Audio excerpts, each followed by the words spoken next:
Pour nous, la transition, comme vous l'avez dit, est finie le 31 décembre.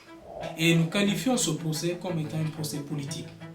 Il vaut mieux en fait encadrer une manifestation que de la réprimer. Moi je pense qu'on ne gagnera pas à museler les uns et à donner l'opportunité aux autres de s'exprimer. Si la liberté d'expression elle est consacrée, elle doit être consacrée pour tous. Rester chez soi et critiquer le régime, n'est pas s'engager en politique, pour moi c'est une grosse erreur. Il ne faudrait pas que la génération que nous sommes fassions la même erreur que nos aînés. Bonsoir, je suis Seïkou Diallo, je suis diplômé d'une double licence de sciences politiques, l'une obtenue à l'université Jean-Lansana Conté de Sofonia et l'autre à l'université de Lille où j'ai poursuivi un master 2 en sciences politiques. Je suis également le fédéral du modèle France et je suis chez OLIAP. Les vœux de Mamadi Doumbouya, le 31 décembre dernier, il a présenté une sorte de discours à la nation. Il a parlé un peu de ce qui a été accompli l'année dernière et surtout ce qui arrive. Apparemment, 2025 sera une année d'élection et de pardon normalement. Qu'est-ce que vous avez retenu de ce discours? Et surtout, est-ce que ce discours a été à la hauteur de vos attentes au sein du modèle? Écoutez, nous avons tous écouté en fait ce discours de Nouvel An du Jean Mamadi Doumbouya, mais il faut rappeler une chose dans ce discours, il n'y a pas d'annonce forte, parce que tout simplement, la seule annonce qui nous a intéressés, nous en tant que classe politique, c'était par rapport au référendum. Et malheureusement, en parlant de ce référendum, le colonel qui est devenu général après n'a pas annoncé une date précise concernant l'organisation de ce référendum. Il a été dit tout simplement que le premier trimestre du 2025, une date sera donnée en fait par rapport à l'organisation de ce référendum. Et l'autre chose qu'il faut aussi rappeler dans ce discours, c'est que dans ce discours, le colonel devenu général après n'a pas en fait, si vous voulez, répondu à l'attente de la classe politique parce que nous avons été demandeurs d'un dialogue inclusif depuis le début de cette transition et malheureusement nous ne l'avons pas obtenu parce que tout simplement le CNRD n'a pas la volonté et n'a pas en fait, si vous voulez, cet esprit d'inclusivité de la transition. Depuis le début, le CNRD a toujours voulu gérer cette transition de manière unilatérale et ce qui ne favorise pas en fait, si vous voulez, la coordination des propositions avec la classe politique, qui a d'ailleurs retardé l'agencement des 10 points qui ont été inscrits au niveau du chronogramme de la transition. On a vu sur ces 10 points, il n'y a que 2 points qui ont été entamés, à savoir le recensement général de la population et l'avant-projet de la nouvelle constitution. Là, on ne parle même pas de projet de constitution, on parle d'un avant-projet qui n'est pas encore en fait achevé. Et dans le discours de Nouvel An, justement, le colonel devenu général a dit qu'il allait recruter des experts pour venir en fait aider le CNT pour cet avant-projet de la Constitution. C'est comme pour dire que le CNT n'a pas été à la hauteur de la tâche qui lui a été confiée. Donc vous avez tout ça, nous nous sommes dès au départ obstinés à dire que la transition ne devait pas se conduire de manière unilatérale. C'est la raison pour laquelle nous avons demandé cette inclusivité pour que les énergies soient mises en synergie afin que notre pays puisse renouer avec l'ordre constitutionnel. Mais à date, tout porte à croire qu'il n'y a aucune visibilité par rapport au retour à l'ordre constitutionnel dans notre pays. D'accord. Récemment, sur RFI, Ousmane Gawal Diallo a indiqué à Bois-Bouvier que les élections auront lieu d'ici la fin du mois de mai. Est-ce que c'est quelque chose qui vous rassure ou vous restez toujours sur votre position, à savoir c'est juste de la peau d'escampette? Écoutez, vous savez, ce n'est pas la première annonce. Je rappelle l'une des annonces de Ousmane Gawal Diallo, porte-parole du gouvernement, qui avait dit que le colonel devenu général n'allait pas passer un seul jour à la tête du pays après le 31 décembre, ce qui n'est pas le cas aujourd'hui. Donc je pense qu'en fait, à ce jour, il faut prendre toutes ces déclarations avec beaucoup de pincettes, parce qu'encore une fois, leurs déclarations ne rassurent pas la classe politique et le peuple de Guinée. Donc, si M. Gawal dit qu'il y aura des élections au mois de mai, on attend de voir. Mais nous, au niveau de la classe politique, nous pensons qu'aujourd'hui, rien n'est fait pour qu'il y ait un retour à l'ordre constitutionnel. Tout ce qui est fait aujourd'hui, c'est comment conserver, confisquer ce pouvoir et pour imposer une nouvelle dictature dans le pays. Parce que qui parle d'une élection parle du renforcement du fichier électoral. Et aujourd'hui, vous savez mieux que moi que la Guinée ne dispose pas d'un fichier électoral qui est toiletté.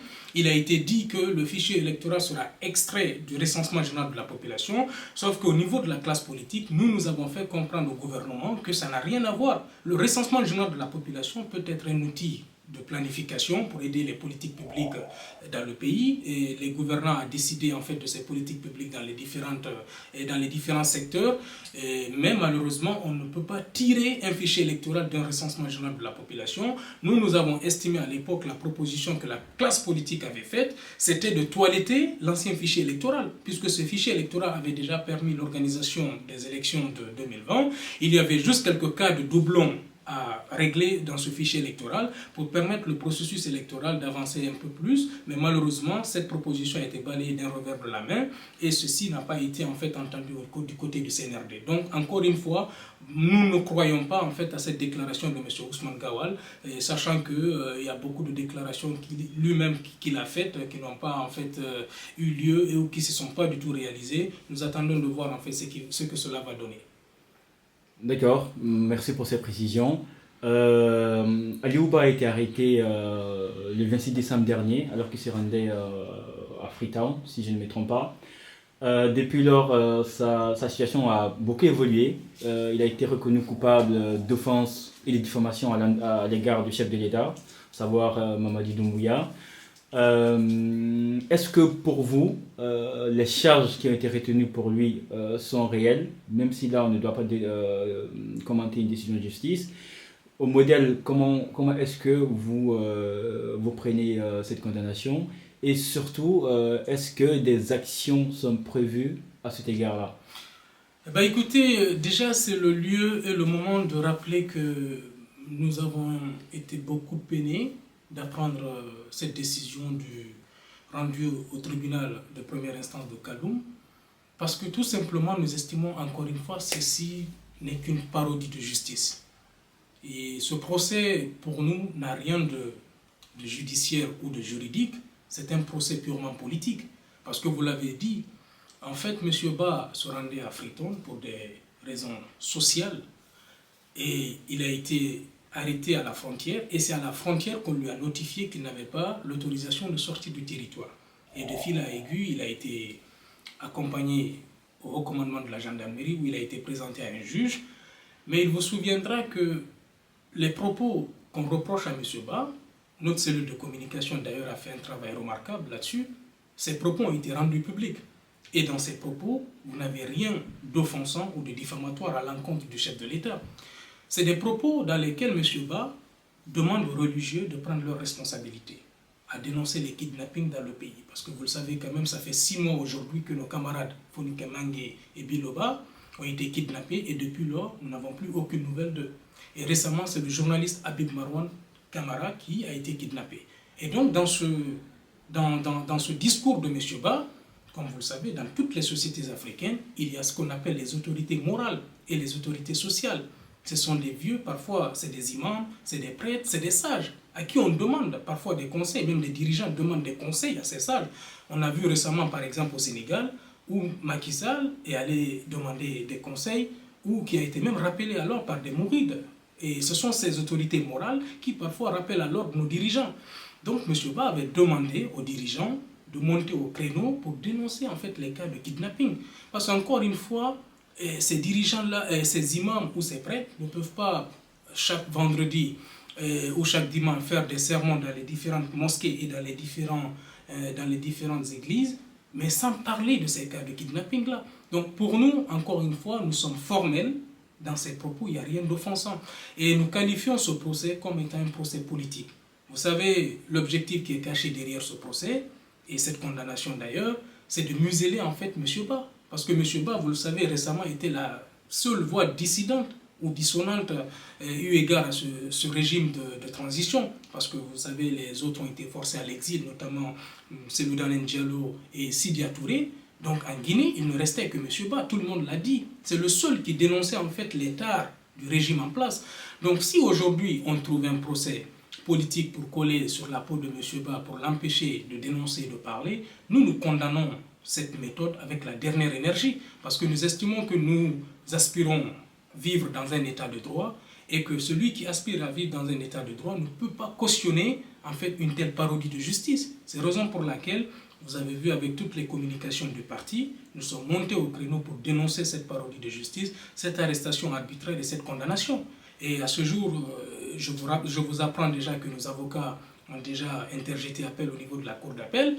On attend de voir ce que cela va donner. Mais en attendant, il y a des actions, pour revenir à votre question, qui sont menées en Guinée. Aujourd'hui, il y a eu un sitting au siège du parti pour demander le départ et pour demander en fait la libération de M. Ba. Et à Paris, avec la manifestation des forces vives, vous avez vu aujourd'hui aussi, on a demandé en fait que M. Ba soit libéré, et nous avons également demandé aussi que les camarades Fonike Mengue, Biloba et Habib Marwan soient retrouvés. Donc je crois qu'aujourd'hui, encore une fois, c'est tout le peuple de Guinée qui doit se lever pour dénoncer cette injustice. Parce qu'encore une fois, l'injustice n'a pas de visage. C'est M. Ba aujourd'hui qui est atteint, demain ça sera une autre personne. Donc c'est le moment de se lever contre cette injustice, la dénoncer et la combattre en fait dans notre pays. D'accord. Vous avez parlé de procès politique. Donc, est-ce qu'on pourrait considérer que ce seraient des manœuvres frauduleuses dans le but de soit lui priver de ses droits civiques et politiques, donc de le rendre inéligible aux prochaines élections, soit une manœuvre pour faire perdurer la procédure judiciaire, donc là aussi pour priver Aliouba de se présenter prochainement. Est-ce que, en ce sens-là, vous avez des stratégies? Est-ce qu'on pense déjà à l'après-Aliouba? Est-ce que le modèle est assez préparé à toute éventualité? Écoutez, en fait, à ce stade, je vais vous dire, au moment déjà de la création du modèle, M. Ba même avait estimé que le parti ne soit pas en fait personnalisé, que le parti ne tourne pas autour de sa personne.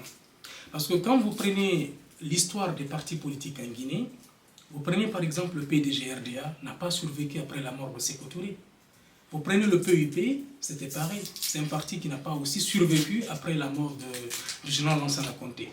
Donc nous, faisant partie de cette nouvelle génération, nous estimons que le culte de la personnalité n'est pas en fait une chose à laquelle l'on doit s'adosser. Un parti politique est avant tout une institution. Donc ce sont des responsables qui sont élus pour des mandats précis. Donc si l'un des responsables est empêché, que ce soit le président ou je ne sais pas, quelqu'un du bureau exécutif, le parti doit être toujours capable de trouver une autre figure qui puisse en fait représenter le parti. Maintenant, aujourd'hui, vous pouvez vous-même le constater, depuis que M. Ba a été arrêté, le parti fonctionne, le parti tourne. On a organisé plusieurs assemblées générales au siège à Conakry, et au niveau international, vous avez vu toutes les structures, que ce soit les fédérations, au niveau de la coordination. Récemment, d'ailleurs, il y a même notre coordinatrice qui est passée sur TV5 Monde, qui est l'une des porte-paroles du parti, qui a essayé en quelque sorte de dénoncer cette arrestation. C'est pour dire encore une fois qu'au sein du parti, il y a des cadres, il y a des personnes qui peuvent reprendre le flambeau et en fait tirer le parti vers le haut. Maintenant, pourquoi le régime a arrêté M. Ba? Et pourquoi le régime l'a-t-il condamné? Ce sont des manœuvres, comme vous l'avez dit, pour le rendre inéligible, pour le causer, en fait, si vous voulez, des éventualités par rapport aux prochaines échéances électorales.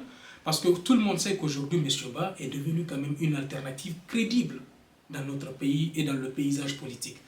Mais encore une fois, nous sommes des républicains, nous sommes respectueux de la loi. On attend de voir la décision de la Cour d'appel.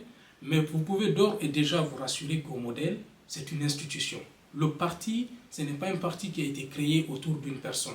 Le parti a été créé autour de plusieurs personnes pour que si l'une est empêchée, que l'autre puisse reprendre le flambeau afin que le parti puisse fonctionner. C'est comme ça qu'on peut faire vivre la démocratie dans notre pays.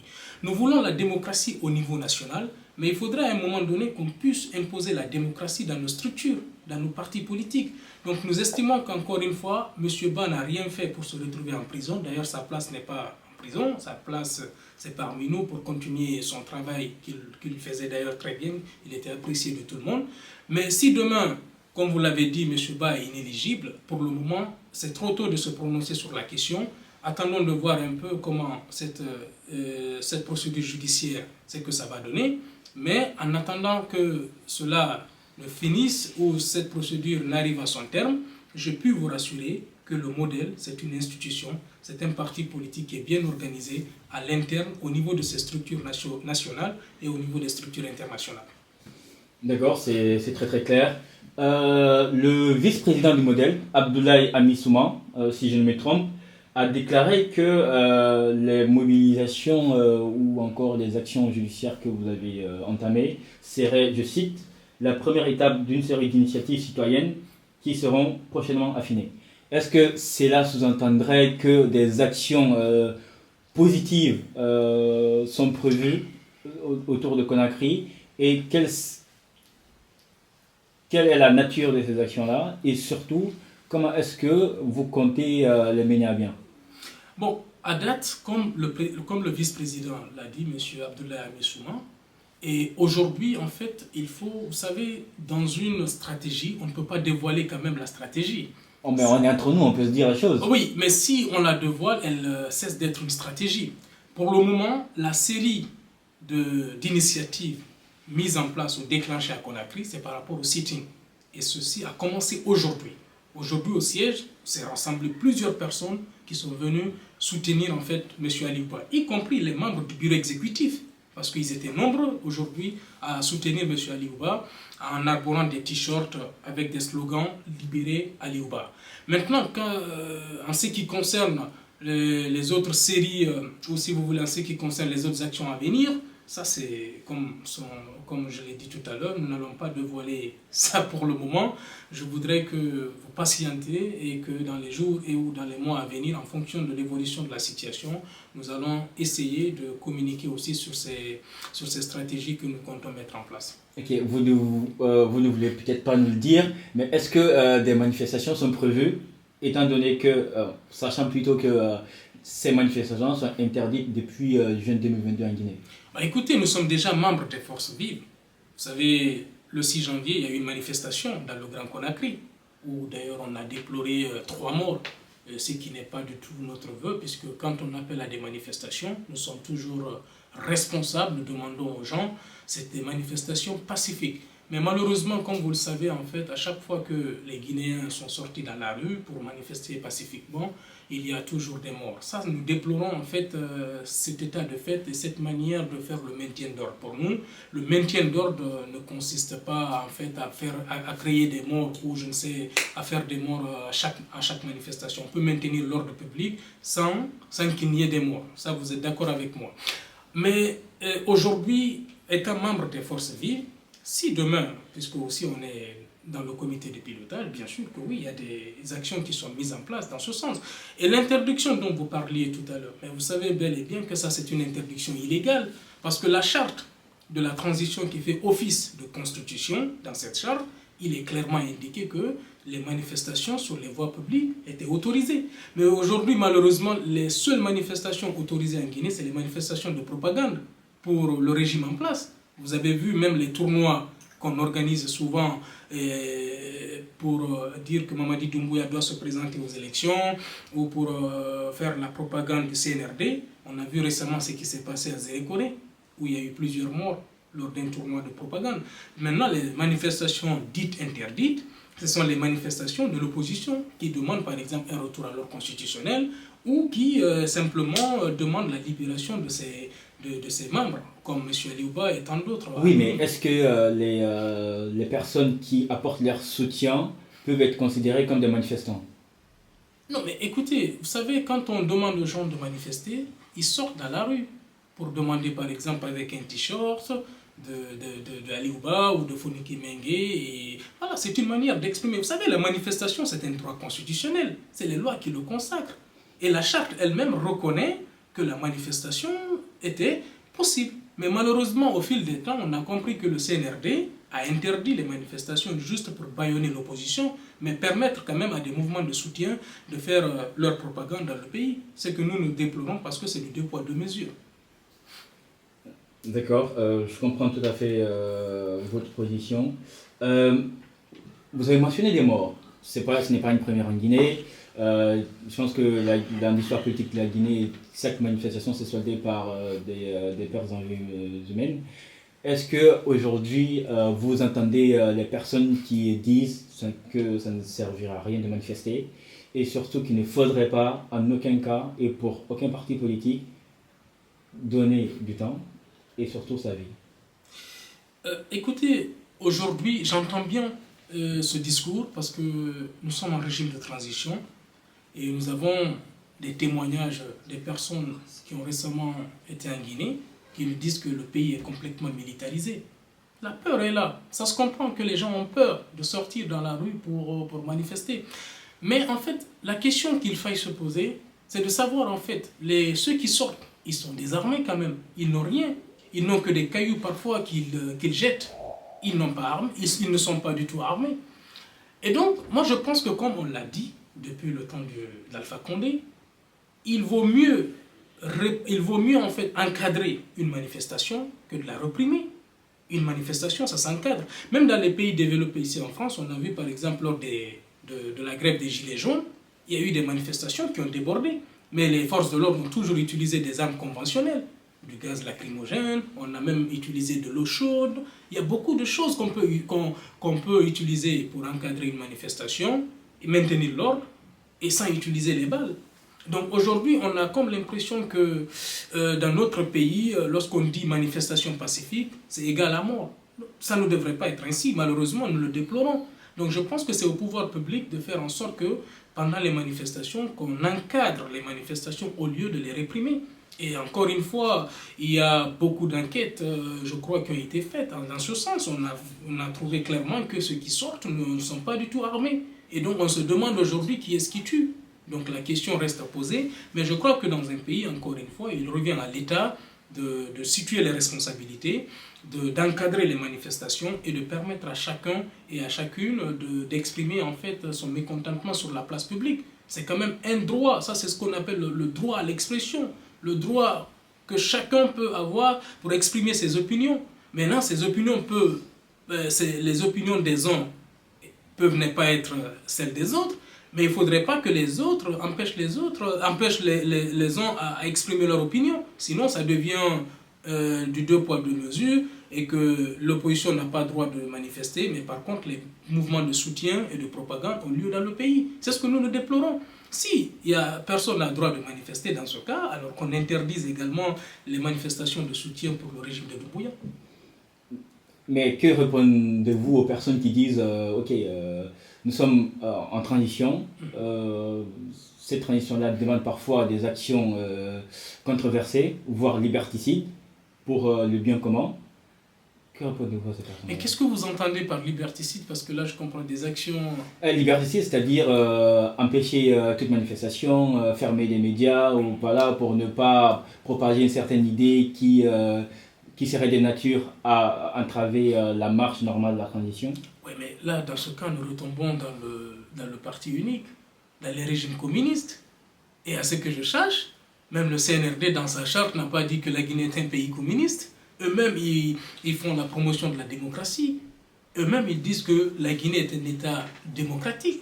Mais tout ce qui pose problème dans ce pays aujourd'hui, c'est lorsque vous ne conjuguez pas le même verbe que le CNRD, vous avez des problèmes.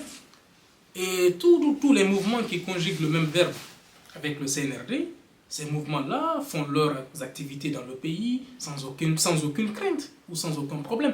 Moi, je pense qu'on ne gagnera pas à museler les uns et à donner l'opportunité aux autres de s'exprimer.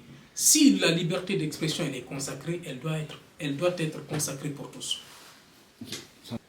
Les manifestations en Guinée sont essentiellement menées par l'Axe. Est-ce que c'est quelque chose qu'il faudrait changer? Et surtout, est-ce que ces manifestations sont utiles au eu égard à toutes les conséquences qu'on a pu voir par le passé?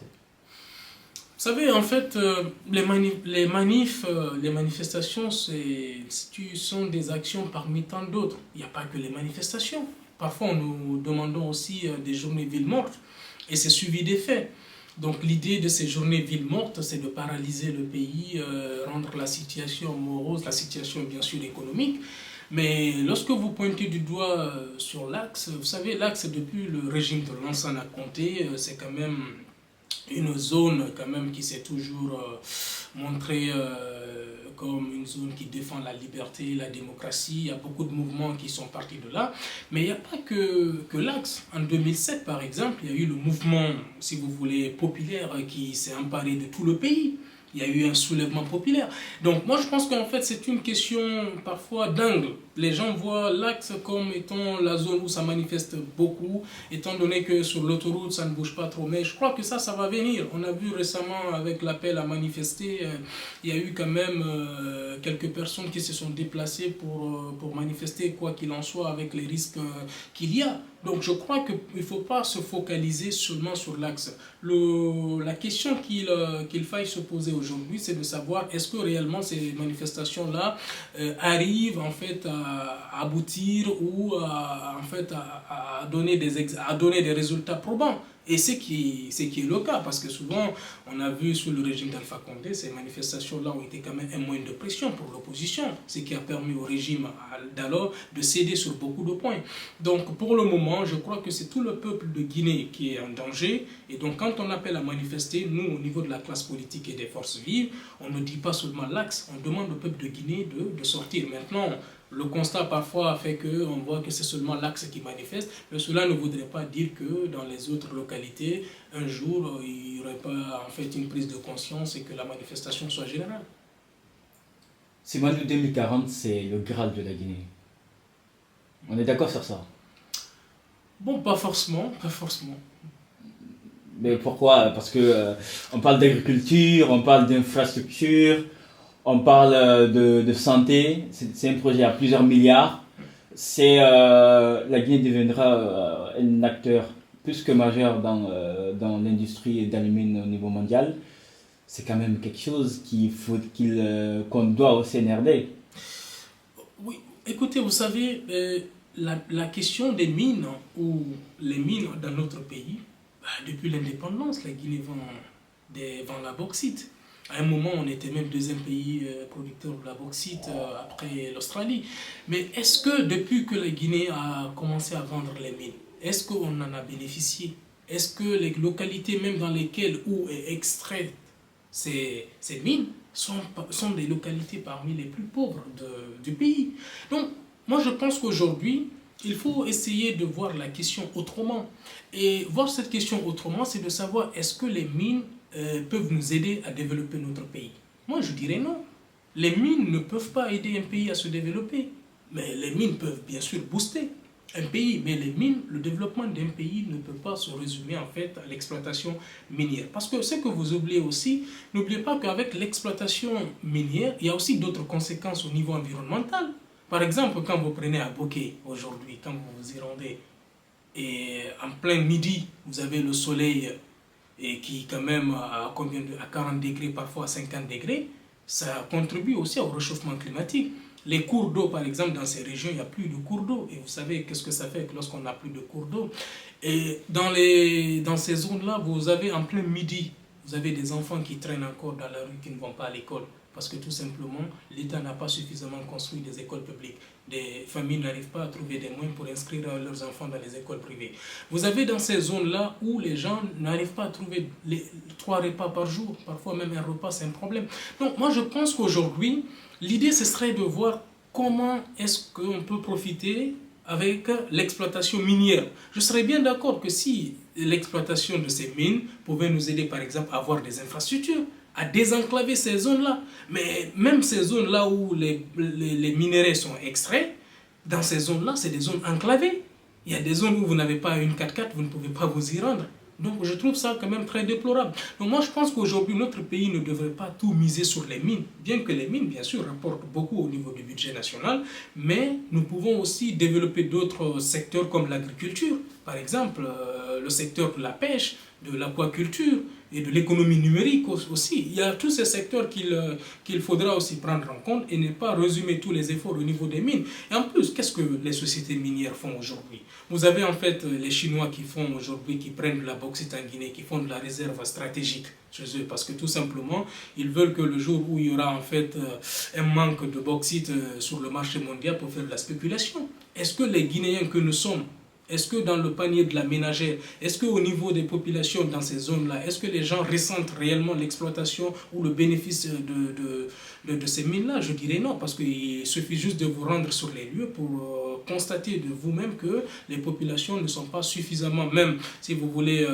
consulter par rapport à ces projets, et en plus de ça aussi, ces populations ne tirent pas profit suffisamment de cette exploitation minière. Ok. Vous avez parlé des anciens régimes qui n'ont pas fait des mines d'une gestion efficace, mais là c'est un nouveau régime avec de nouveaux visages. Peut-être qu'il faudrait quand même leur accorder le bénéfice du doute. Bon, écoutez, vous savez, c'est bien de leur accorder le bénéfice du doute, mais lorsque vous voyez même la manière dont le contrat ou les contrats ont été ficelés, vous comprenez tout de suite quand même qu'il y a un manque de transparence dans ce projet de Simandou 2040. Parce qu'il vous souviendra qu'à date, personne n'a lu en fait le projet, personne n'a lu en fait le contrat. Et on ne sait pas en fait dans ce contrat combien l'État guinéen pourrait gagner. On parle de 15%.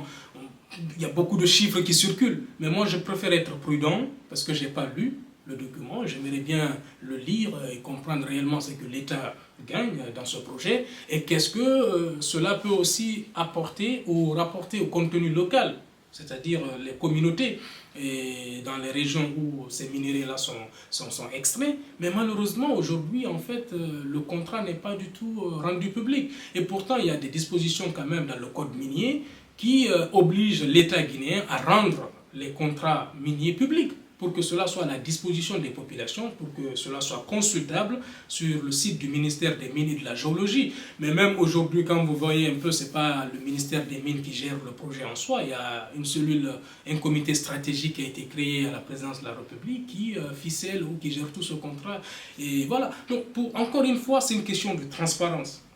Et au niveau de tous ces contrats. Donc, quand on n'a pas assez de visibilité par rapport à ça, on peut pas en fait trop nous exprimer là-dessus parce qu'en réalité, nous n'avons pas tous les éléments nous permettant en fait de faire une analyse un peu plus holistique de la situation. Donc c'est pourquoi moi j'invite l'État guinéen à rendre le contrat public pour que les Guinéens puissent voir ce qu'il y a dedans, c'est que l'État gagne, c'est que les populations locales pourraient gagner et c'est que réellement ce minerai-là ou l'exploitation de ce minerai pourrait apporter à la Guinée. Mais encore une fois, je le dis, depuis 1960, notre pays a toujours vendu de la bauxite. On a toujours vendu des minéraux, du diamant, de l'or, de la bauxite. On a toujours vendu ça. Mais on n'a pas vu un changement, même dans les localités où est vendu ces minéraux. Ce sont des localités les plus pauvres, presque de la République. Ce sont même parfois, on les appelle des oubliés de la République. Donc moi, je pense qu'il faut changer de paradigme. Vous savez, comme le disait Albert Einstein, faire la même chose toujours et s'attendre à un résultat différent, c'est d'être con. Et je crois qu'encore une fois, il faut changer de paradigme, changer l'approche et trouver aussi, comme je l'ai rappelé tout à l'heure, à travers les recettes minières, pourquoi pas utiliser ces recettes pour développer d'autres secteurs, comme l'agriculture, voilà. D'ailleurs, c'est ce qui est prévu dans le projet Simandou 40, parce que Simandou 2040, c'est un projet politique. C'est le distinct de Simandou. Donc, Djiba Diakité, celui qui gère ce projet-là, le président du comité stratégique, il a affirmé plusieurs fois, et dans le document officiel, c'est les recettes fiscales minières et les dividendes seront alloués à ces secteurs-là, ça va l'agriculture, les infrastructures. Donc peut-être que tout est quand même bien pensé à l'avance. Et récemment, on a parlé de la création d'un fonds souverain adossé au projet Simandou. On a aussi parlé récemment, il y a des spéculations sur le fait de mandater une entreprise chinoise pour construire la première usine d'alumine. Donc peut-être qu'il y a quand même des stratégies qui sont mises en place pour vraiment bénéficier des revenus de Simandou. Bon, en fait, mais tout cela d'abord demande la transparence. Il faudrait bien que d'abord que le contrat soit rendu public. Mais vous savez, on ne peut pas croire tout le temps nos dirigeants. Il y a ce que les gens disent et il y a ce qui est fait sur le terrain ou ce qui se fera sur le terrain. Donc moi je suis bien d'accord que le projet Simandou peut être un catalyseur, peut rapporter beaucoup d'argent à la Guinée, mais la question qui est essentiel, qui est pour moi fondamental dans ça, c'est de savoir comment est-ce que cet argent-là sera redistribué dans les autres secteurs. Comment est-ce qu'on peut tirer profit de ce projet-là. Et souvent, vous le savez mieux que moi, dans ces types de projets aussi, n'oubliez pas qu'il peut y avoir aussi des détournements de deniers publics. Et c'est d'ailleurs toujours le cas. Depuis 1960, on a vu beaucoup de projets en Guinée, mais en réalité, on ne voit pas l'impact. Et pourquoi nous ne voyons pas l'impact? Parce que tout simplement, parfois, les projets, c'est-à-dire les dividendes, se partagent entre les personnes qui ont la responsabilité de gérer le projet, et beaucoup mettent leur intérêt personnel au détriment de l'intérêt de la nation. Donc moi je crois qu'encore une fois je reste prudent, comme je l'ai dit tout à l'heure. Je n'ai pas lu le projet de Simandou, donc j'attends de lire le projet, le contrat, et voir réellement les implications à l'intérieur, c'est que l'État gagne, et est-ce que ce projet peut nous aider à développer nos infrastructures, à désenclaver ces zones, à aider ces populations locales-là à avoir de l'électricité, par exemple, des hôpitaux, des centres de santé, parce que finalement, c'est ce dont tu as besoin, ces populations-là. Vous voyez un peu. Donc l'idée, le minimum que l'on puisse faire, c'est de faire en sorte que dans les localités où est extrait ces minéraux, que ces populations-là puissent vivre très bien. On a vu par exemple le cas de Fria à l'époque.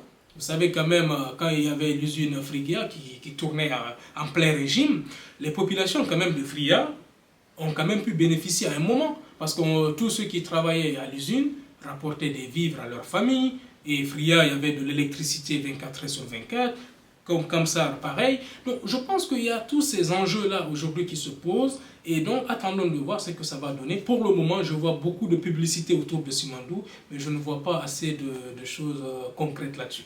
En parlant de publicité, on a beaucoup de personnalités publiques, des artistes, des personnes de la société civile avec une certaine influence sur les réseaux sociaux qui s'emparent de ce projet. Et il y a même des clips musicaux qui sont sortis à cet effet-là. Vous avez parlé d'un manque de transparence par rapport au projet, par rapport même aux contrats qui ne sont pas publiés. Qui dites-vous à ces personnes-là? Et est-ce que pour vous, Simandou 2040, c'est plus une propagande politique qu'un réel projet économique? Écoutez, c'est ce que je disais tout à l'heure. On a vu beaucoup de personnes qui prennent des photos avec le logo Simandou 2040 au ministère là-bas. Et on a vu aussi beaucoup de chanteurs, des blogueurs, des influenceurs, ainsi de suite. Moi, je pense qu'on pouvait se passer de tout ça. Voyez-vous, un pays sérieux, parfois, n'a pas besoin de faire assez de publicité pour vendre son personal branding ou pour faire le branding comme ils le disent. Vous avez vu par exemple la Côte d'Ivoire à côté, on a vu la CAN qui a été organisée l'année dernière en janvier, a mieux vendu, a quand même montré à la face du monde ce que c'est que la Côte d'Ivoire. Donc moi je pense que si notre pays était capable par exemple d'organiser une CAN, ça aurait été, si vous voulez, une publicité parfaite. Je ne suis pas en fait contre qu'il y ait une communication autour de Simandou. Mais ce qui est plus important par rapport à ce projet Simandou, c'est le profit que l'État guinéen pourrait tirer de ce projet. Ce n'est pas la publicité. Et si l'État arrive, si vous voulez, à tirer assez de profit dans ce projet, et que ce profit-là puisse permettre de désenclaver ces zones-là, de construire des routes, de construire des hôpitaux et de construire des centres de santé, je crois que ces projets-là pourront vendre la Guinée mieux que les blogueurs, mieux que les artistes. Voilà, c'est pas pareil. Prendre une photo derrière un mur où c'est floqué Simandou 2040 et faire en sorte que dans ces zones où est extrait ces minéraux, que les populations trouvent le travail, que les populations soient bien nourries, que les populations aient de l'électricité, un centre de santé ou des hôpitaux, moi je crois que ces actions-là peuvent mieux vendre le projet que ces musiques ou en fait ces publicités autour de ces influenceurs. La transition aurait dû prendre fin le 31 décembre dernier, ce qui n'est pas le cas. Malgré un chronogramme qui a été établi de façon concertée avec la CEDEAO, la Communauté économique des États de l'Afrique de l'Ouest, qui n'est pas respecté. Là maintenant, on parle de refondation. Que pense le modèle de cet état de fait? Écoutez, je pense que encore une fois, transition, refondation, tout ça, ce sont des jeux de mots. C'est des concepts vides de sens. Pour nous, la transition, comme vous l'avez dit, est finie le 31 décembre. Parce que dans le compromis dynamique entre le CNRD et la CEDEAO, il était en fait dit dans ce compromis que la transition était censée finir le 31 décembre. Et là, nous sommes aujourd'hui le 11 janvier. Donc à partir de là, en tant que classe politique, nous estimons que ceux qui dirigent aujourd'hui la Guinée, nous n'avons plus en fait à les reconnaître, parce que pour nous, ils n'ont plus aucune légitimité aux yeux du peuple de Guinée. Parce que le compromis dynamique, c'est le CNRD lui-même qui s'était engagé librement avec la CEDEAO de finir la transition le 31 décembre. Donc si la transition ne prenne pas fin le 31 décembre, ce n'est pas nous qui sommes en faute, c'est le CNRD. Parce que c'est le CNRD qui n'a pas voulu faire le nécessaire pour finir la transition le 31 décembre. Maintenant, par rapport à la CEDEAO, c'est que nous déplorons, c'est le silence de la CEDEAO par rapport à tout ça. Parce que la CEDEAO aurait dû rappeler le CNRD pour dire, écoutez, la CEDEAO devrait rappeler les autorités de la transition pour leur dire, écoutez, nous avions un compromis dynamique pour la fin de la transition le 31 décembre. Et aujourd'hui, nous constatons avec regret que vous n'avez pas daigné finir la transition le 31 décembre. Et donc, nous avons besoin d'explications. Mais jusqu'à date, à ce que je cherche, la CEDEAO n'a pas fait ne serait-ce qu'un communiqué. D'ailleurs, comme elle le fait bien souvent, des communiqués pour condamner des coups d'État, pour condamner des déclarations de prise de pouvoir illégale. Mais aujourd'hui, malheureusement, il n'y a aucune déclaration de la CEDEAO par rapport à la fin de la transition. Donc, nous estimons que la transition est finie. Et donc là, nous rentrons dans un autre registre d'un autre pays et que les actions que nous envisageons de faire, comme je l'ai dit, ce sont encore des stratégies qui sont en discussion au sein du Forum des forces vives. Pour le moment, on parle d'une transition civile, mais sans dire pour le moment comment est-ce que nous allons y parvenir. Les détails vous seront donnés un peu plus tard. Mais je crois qu'à partir de là, nous allons essayer de rentrer dans un autre registre pour permettre à notre pays de renouer avec l'ordre constitutionnel, parce que nous estimons encore une fois que le CNRD n'a pas respecté ses propres engagements vis-à-vis du peuple de Guinée. Après plusieurs années de militantisme et de... Amadou Riba a été nommé Premier ministre après plusieurs années de lutte, que ce soit pour la démocratie et aussi au niveau de l'UFDG, l'Union des forces démocratiques de Guinée. Cependant, depuis sa nomination, un homme démocrate instruit qui est passé par les plus grandes institutions du monde, institutions, je vais dire, universitaires ou encore éducatives. Aujourd'hui, beaucoup de personnes reprochent à ce personnage une volte-face. Est-ce que le modèle partage cet avis ou est-ce que c'est la réalité du pouvoir? Bon, vous savez, M. Bahouri n'est pas le seul, n'est pas le premier dans ce sens. Et c'est vrai que nous avons, dès sa nomination, notre parti a été l'un des plus méfiants. Parce que M. Ba, à l'époque, avait fait une sortie pour dire qu'il n'attendait pas trop de choses ou trop de miracles que Bahouri pourrait faire dans ce contexte-là. Et effectivement, je crois que l'histoire nous a donné raison, parce que M. Ba, aujourd'hui, ne fait pas du tout grand-chose. Mais moi, je pense que le problème va au-delà de M. Bahouri. C'est le CNRD, le noyau central, en fait, qui dirige aujourd'hui notre pays. Et donc, M. Ba n'est que peut-être une pièce du puzzle, ce n'est pas en fait la pièce centrale. La pièce centrale, ce sont les décideurs. Donc les décideurs, c'est les membres du CNRD, notamment le colonel qui est devenu général, et vous avez les autres aussi qui sont dans ce CNRD. Donc c'est eux qui décident, ce n'est pas M. Bahouri. Maintenant, oui, par rapport à son passé, vous l'avez dit déjà, qui a été l'un des membres fondateurs de l'OGDH, l'Organisation des droits de l'homme en Guinée, et qui aussi même a été le président du comité d'organisation de la manifestation du 28 septembre 2009 pour demander le départ justement de capitaine Dadis. Et le voir aujourd'hui soutenir Mamadi Doumbouya, c'est quand même à couper le souffle parce que on croyait quand même que c'était un intellectuel aguerri et c'était un vieux routard aussi de la politique. N'oubliez pas quand même, c'est quand même la deuxième génération d'un politique. Quand vous prenez l'histoire après les Ba Mamadou, les Ba Ouri, les Alpha Condé, c'est quand même la deuxième génération. Donc en fait, aujourd'hui, dans notre pays, que ce soit avec M. Baouri ou d'autres personnes, il y a une crise de moralité dans notre pays. La plupart des hommes politiques ont dessus. Et donc la plupart des personnes à qui le peuple avait confiance ont dessus au fil du temps. Et vous savez, souvent en politique, c'est ce qu'on dit, que la politique, le combat politique s'inscrit dans le temps long. Donc vous ne pouvez pas juger quelqu'un à ses débuts, ni au milieu. C'est vers la fin, parce que c'est vers la fin vraiment quand tout est dur et tout est compliqué, c'est là où l'homme politique peut créer la différence. Donc je crois que par exemple, c'est ça que M. Ba, c'est ce crédit que plusieurs personnes accordent à M. Ba et Aliou, parce que quelqu'un qui s'est engagé en politique depuis 2012, qui jusqu'à présent n'a occupé aucune fonction en Guinée, c'est quand même louable d'une certaine manière parce qu'il n'a pas voulu faire le raccourci. Si M. Ba avait voulu prendre le raccourci, il aurait peut-être eu un poste de ministre ou je ne sais quoi. Mais c'est quelqu'un qui s'est engagé en politique pour des valeurs et pour des principes. Et donc je crois qu'il suit ses valeurs et ses principes dans tout ce qu'il fait.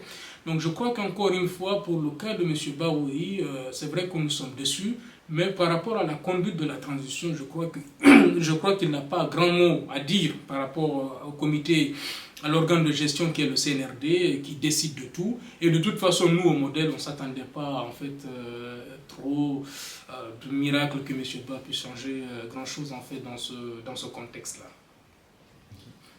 Et très récemment, le député de la France Insoumise, M. Aurélien Saint-Toul, a posé une question écrite au ministère de l'Europe et des Affaires étrangères quant à une éventuelle coopération entre la France et les autorités actuelles.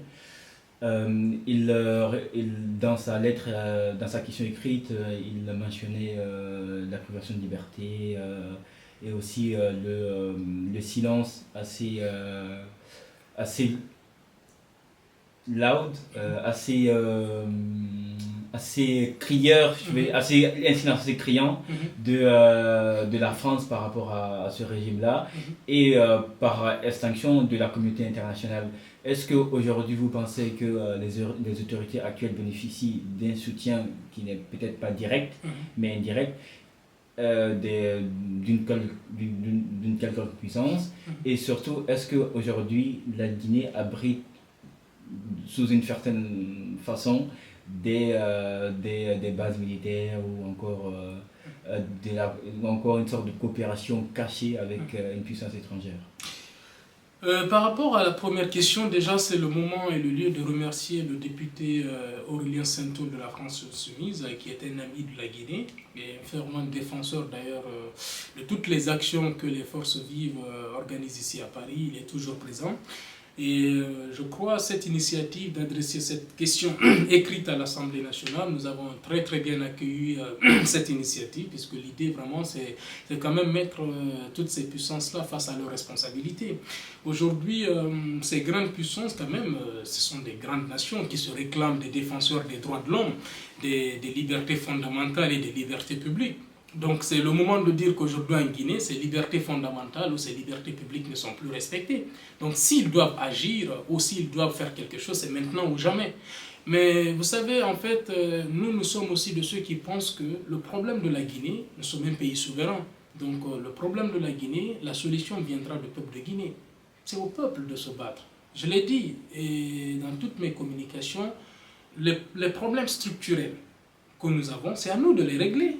Il ne faut pas attendre les autres pour régler vos propres problèmes. C'est comme dans une famille, un père de famille qui a un problème avec sa famille, mais qui attend le voisin pour régler ce problème-là. Non, c'est au père de famille de régler les problèmes de sa famille.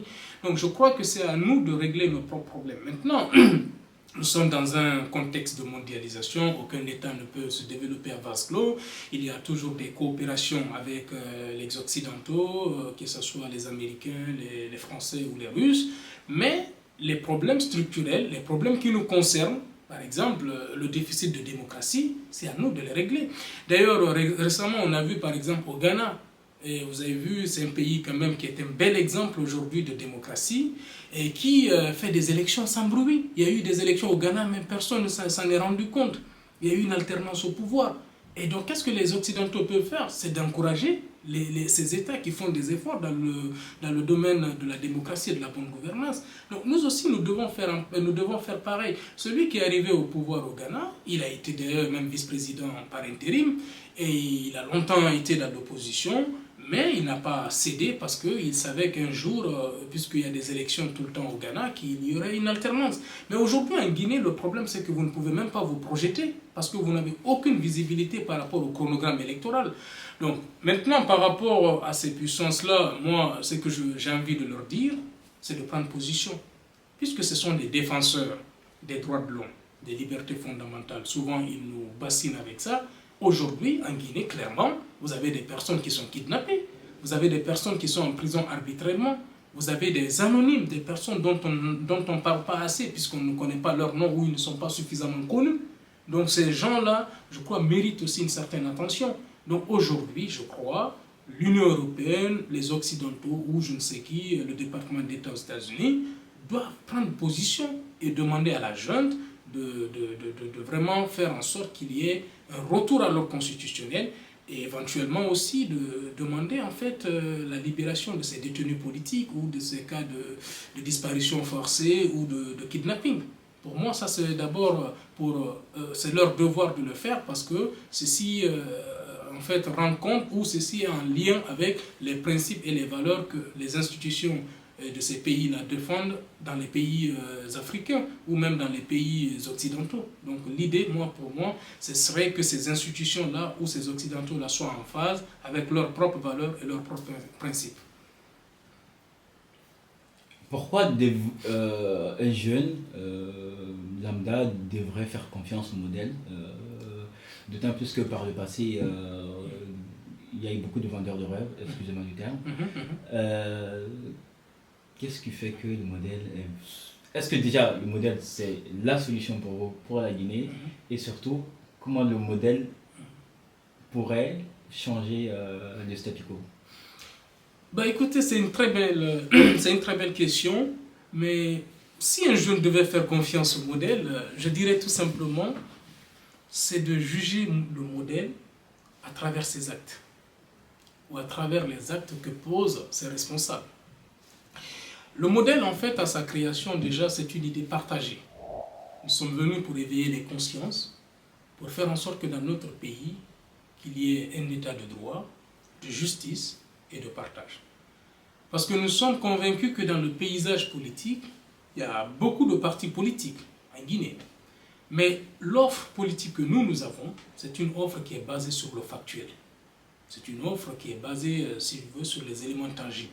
Nous avons eu le temps, d'ailleurs suffisamment le temps, de faire le diagnostic de cette classe politique et le diagnostic même de notre pays.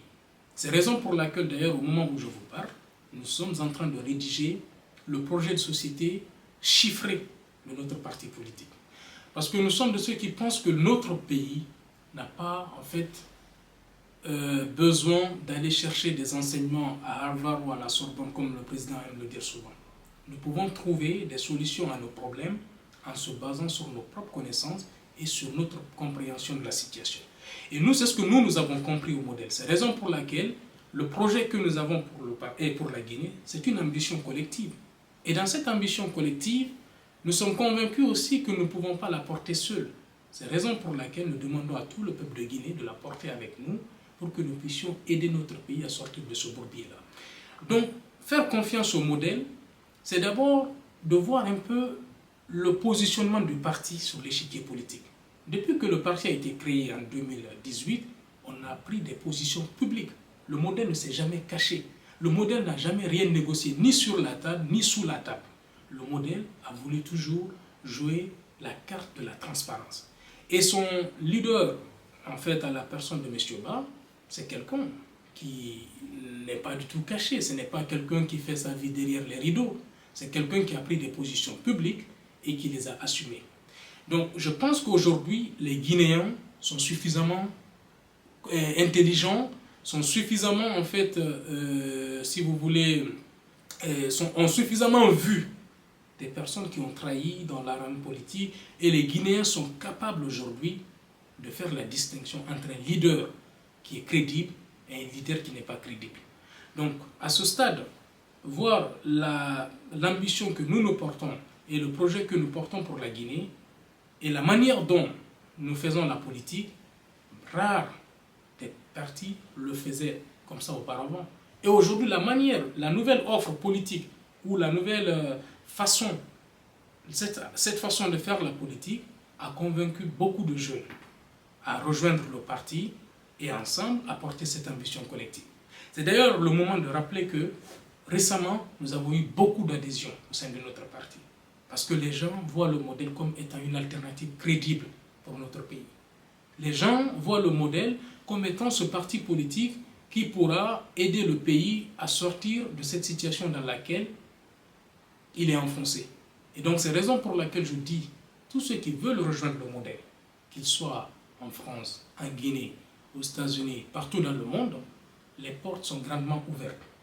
Ce n'est qu'ensemble que nous puissions réussir à bâtir quelque chose de viable.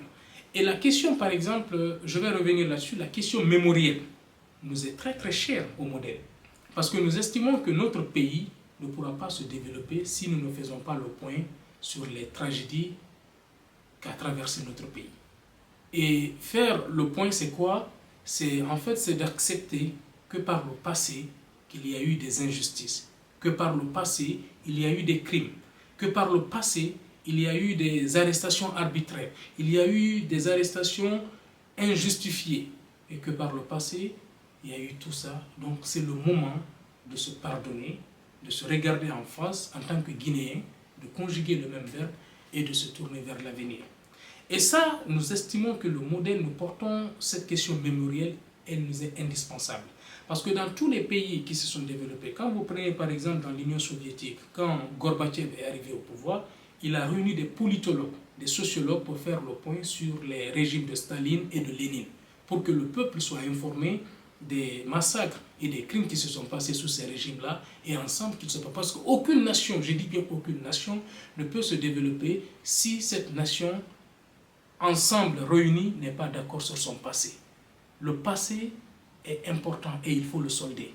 Si vous ne soldez pas votre passé, il sera très difficile de construire votre futur. C'est la raison pour laquelle le modèle, nous estimons que le passé de notre pays doit être raconté de la manière la plus objective pour qu'ensemble nous puissions solder notre passé et ensemble bâtir notre avenir sur des bases solides, sur des bases honnêtes, sincères et qui permettront en fait au régime qui se mettra en place de résister au temps et de résister aux tentations des hommes. Ok, c'est très très clair. Vous semblez vouer une particulière admiration envers Ayouba. Comment ça se fait? Pourquoi vous êtes jeune, vous êtes prometteur, je rappelle que vous êtes le représentant fédéral du modèle en France. Pourquoi avez-vous choisi de suivre Ayouba et pas une autre formation politique? Bon, le choix de Aliou, pour moi, s'est fait très rapidement. Au moment de la création du parti, j'étais là en Guinée. Quand je suis arrivé au siège, j'ai eu un échange avec M. Ba. Je me rappelle même de ce que je lui avais dit ce jour. J'ai dit, M. Ba, j'étais encore étudiant à l'université, j'étais en deuxième année, je faisais les sciences politiques, j'avais eu aussi le temps un peu de regarder l'histoire politique du pays et la manière dont les hommes politiques se sont en fait comportés au fil des ans. J'ai dit à M. Ba, franchement, je suis déçu de la politique. Parce que, d'ailleurs, la plupart des luttes qui ont été menées dans notre pays, c'est des luttes qui ont toujours profité à d'autres personnes. Les hommes politiques en ont fait de ces luttes-là comme étant des ascenseurs de propulsion de leur carrière politique. Ils se sont servis des masses et des masses pour pouvoir se propulser au niveau de la classe politique. Mais j'ai dit quand même, par contre, je l'ai écouté parce qu'il était au bloc libéral à l'époque, il était chargé de communication, il a été aussi directeur de campagne de Dr Fayamini Mono, et qui d'ailleurs à l'issue de ces élections en 2015, il avait rehaussé en fait ce parti qui était devenue presque la quatrième force politique après l'UFDG, l'UFR et le PDN. Et donc, mais je dis quand même, je vois en lui une certaine cohérence et une certaine responsabilité dans ses actes, dans sa façon de parler, ses interviews et tout. Et je dis, je vais quand même essayer avec lui et voir ce que ça va donner. Je me rappelle ce jour, il m'avait dit clairement, Seïkou, c'est pas faux ce que tu dis, mais ce n'est pas en fait en nous décourageant qu'on pourra construire une Guinée meilleure. C'est en nous engageant ensemble et en faisant en sorte que nos valeurs et nos principes soient au-dessus de tout. Et je crois que c'est à cause de ça que je l'ai suivi, parce que son discours a toujours reflété ses actes et son discours a toujours en fait reflété aussi ses prises de position sur la place publique. Donc pour moi, c'était une personne digne de confiance, en qui on pouvait en fait porter non seulement confiance et en qui on pouvait donner un certain crédit et en qui on pouvait justement aussi s'associer pour construire ensemble une dynamique et pour porter ensemble cette ambition collective pour la Guinée. Est-ce qu'aujourd'hui, vous avez un message particulier envers la jeunesse guinéenne par rapport à la situation actuelle? Et surtout, que diriez-vous à un jeune qui a perdu espoir à toute alternance démocratique et surtout qui est résigné? Et justement, je vais commencer par ça. La résignation, ce n'est pas la solution déjà. Et dans tous les pays qui se sont développés, même ici, là où nous sommes aujourd'hui, ici en France, c'est des pays qui ont connu la révolution. C'est des pays dont les populations se sont battues. Ils se sont battus parce que ça en valait la peine pour se battre pour la liberté, pour la justice et pour l'égalité. Je crois que se résigner, ce serait fuir ses responsabilités. Je demande à tous les jeunes du pays, en Guinée ou à l'international, de s'engager, de ne pas être immobile. Parce que pour moi, l'immobilisme ne peut pas créer la différence. Ce n'est qu'en s'engageant qu'on pourra changer les choses. Maintenant, l'engagement, ça ne peut pas être forcément politique. On peut aussi s'engager dans la société civile pour des causes nobles, pour des causes justes. Mais rester en dehors de la politique ou en dehors de l'engagement tout court, ça serait faire une grosse erreur. Comme M. Ba le disait souvent, si vous ne faites pas la politique, vous serez toujours sanctionné en étant gouverné par des gens moins valeureux que vous. Parce que tout simplement, la nature a horreur du vide. S'il n'y a personne, si ceux qui sont compétents ne s'engagent pas en politique, forcément ceux qui sont médiocres vont s'engager en politique et vont briguer des mandats de députés, ils deviendront ministres et ils voteront des lois, ils voteront des choses qui finiront par desservir le pays au lieu de le servir. Je crois que si vous aimez votre pays, vous devez le servir. Et le servir, c'est en vous engageant dans une cause commune, dans une cause noble. Et pour moi, la politique, pourquoi je parle souvent de la politique, on me traite souvent de politique, parce que tout simplement, je me dis que c'est vrai que vous pouvez vous engager dans la société civile ou dans une association. Mais si vous voulez que vos actions portent plus haut, que vos actions puissent avoir plus d'impact, il faudra venir en politique. Parce que si demain vous avez un mandat d'agir, vous êtes député ou vous êtes ministre et vous êtes, je ne sais pas moi, maire d'une commune, vos actions pourront servir à une communauté, à un nombre incalculable de personnes que si vous étiez dans une structure locale ou dans une structure en fait, qui n'est pas assez connue. Donc l'engagement en politique, c'est très important parce que si vous vous engagez en politique, vous servez une cause et vous contribuez à l'effort national. Donc la résignation, mes chers compatriotes, n'est pas une solution. Par contre, je suis de ceux qui pensent que l'engagement est la solution. L'engagement qualitatif, surtout. L'engagement qui est basé sur des convictions, sur des principes et sur des valeurs. On ne s'engage pas en politique pour que demain nous puissions tout de suite avoir un poste de responsabilité. Lorsqu'on s'engage en politique, c'est d'abord du bénévolat. C'est un engagement volontaire pour défendre des causes. Maintenant, si demain, il y a ce qu'on appelle la rétribution du militantisme, si demain vous accédez au pouvoir et que vous arrivez au pouvoir, avec vos compétences, vous pouvez aussi servir votre pays. Mais l'immobilisme, pour moi, n'est pas la solution. Il faut s'engager, car pour servir son pays, on a besoin de nous bouger. Et se bouger, c'est d'être dans une structure pour aider le pays à aller de l'avant. Mais rester chez soi et critiquer le régime, n'est pas s'engager en politique, pour moi, c'est une grosse erreur. Il ne faudrait pas que la génération que nous sommes fassions la même erreur que nos aînés. Parce que si vous prenez l'histoire, nos aînés, qui étaient compétents, ont laissé la place aux médiocres, et les médiocres, finalement, ont pris le dessus dans le pays, et finalement, ont fait du pays ce qu'ils ont et ce qu'ils veulent. Maintenant, aujourd'hui, nous, la nouvelle génération, nous ne devons pas céder. Nous devons nous engager pour que notre engagement puisse avoir un impact positif et qualitatif pour aider notre pays à sortir de l'ornière et pour tirer le pays plus haut. Car j'estime qu'encore une fois, nous ne nous battons pas pour la gloire. Nous nous battons pour la liberté, pour la justice, pour que notre pays soit un état de droit, de justice et de partage.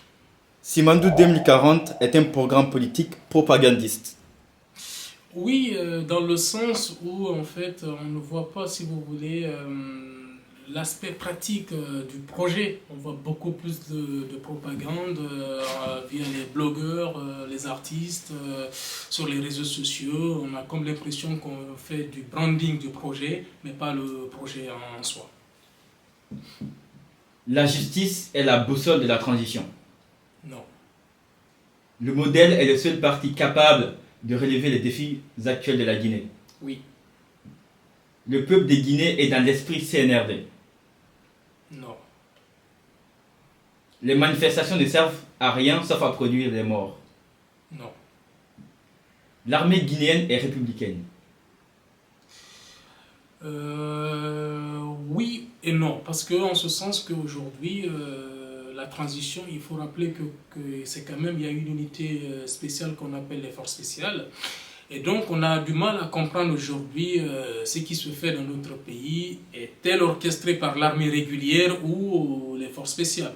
Donc moi, l'armée guinéenne que j'ai connue quand j'étais petit et qui a repoussé les rebelles aux côtes de la Sierra Leone et du Libéria, cette armée-là, je suis fier d'elle. C'est une armée pour moi qui est tout à fait à honorer et qui est honorable. Et maintenant, après les régimes qui se sont succédés, on a vu quand même des atrocités qui n'ont pas été condamnées par l'État et qui ont été quand même, qui ont donné une mauvaise image, comme d'ailleurs sous le régime d'Alpha Condé, il le disait qu'il y avait des personnes qui ne méritaient pas d'être dans cette armée. Donc on ne sait pas, mais pour le coup, je préfère en fait être beaucoup plus méfiant et avoir beaucoup plus de recul, puisque je ne peux pas quand même clouer au pilori en fait toute cette armée qui nous a quand même défendu à un moment dans notre pays. Aliou Ba sera le prochain président de la Guinée. Oui, ça je suis convaincu que M. Ba dirigera notre pays et le modèle sera là en fait pour mettre en pratique son projet politique. Le projet que nous avons en soi n'est pas parfait, mais en lui réside quand même une certaine perfection. Donc nous estimons que M. Ba est à la hauteur des enjeux et de la tâche à accomplir et nous allons gouverner le pays ensemble et sortir le pays de cette impasse et permettre à notre pays de retrouver en fait le concert des nations. La jeunesse guinéenne est une jeunesse forte et consciente. Oui. Justement parce qu'en fait, il ne faut pas aujourd'hui, c'est vrai qu'il y a une partie de la jeunesse qui malheureusement fait certaines choses de propagande pour le régime, mais nous sommes quand même de ceux qui sont convaincus que la jeunesse guinéenne est consciente et ambitieuse et que nous pouvons compter sur cette jeunesse à laquelle j'appartiens bien sûr, et donc pour changer les choses. Sékou Diallo, merci. C'est à moi de vous remercier.